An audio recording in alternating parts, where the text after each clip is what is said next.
Pogi, ano pangalan mo? Ako si Gerald. Siya po ang taga-ayos ng, taga-linis ng motor ni Micho. Ayan. Salita ka pare. Tignan nyo. Hello. Ito po, nasa Basilio po kami at kasalukuyang pinapanood ang paglilinis ni Pipoy. Ayan. Para malinis dyan, paggawa mura lang. So, magkano babayad sa pagpapalinis ng ano, sir? Mura lang kung sa sa dumi, di ba? Galing mo ah. Ayun o, ayan. Tignan mo kung paano maglinis. Hindi siya Ilang taon ka na ba nagtatricycle? Tagal na, 10 taon na. 10 taon na. Tingin ka naman sa camera para pogi. Oo.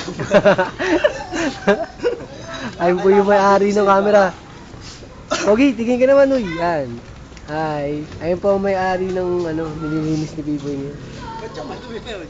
Hindi lang, kamulong isa. Huwag mo masyadong seryoso, ngiti naman. Pare. Easy lang kayo dyan. Hindi lang kumadali. Ay, kita siya ng tropa niya. Ay, tayo linis ko. Hindi lang kumadali yan dyan. Kumadali kayo. Ayan.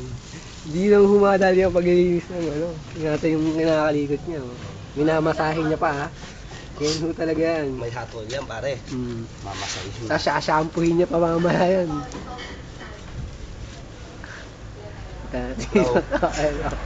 Artista ka naman yun.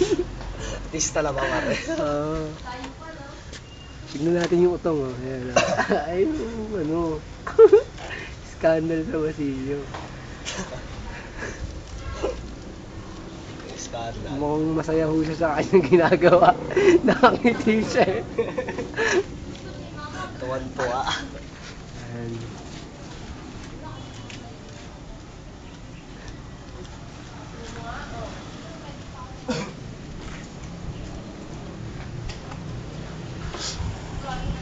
Saan ka ba natuto maglinis ng tricycle? Tayo ng motor. Diyan lang sa tabi-tabi. Naturuan lang. Mahirap po ba yan? Mahirap? Hindi naman. Ano ba plano nyo yan? Pagkataas sa linisin, paanda rin na ba yan? Paanda rin, dudumihan ulit para may lilinisin ulit.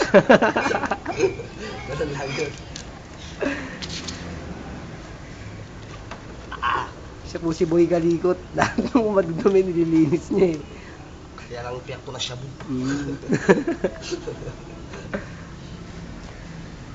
Ay, napunit. Nakita niyo yung muscle niya eh, parang kinakatay niya eh. Stop, paano stop mo? Paano ka rin natin? Stop mo. Dito ulit. Oh, yan ulit.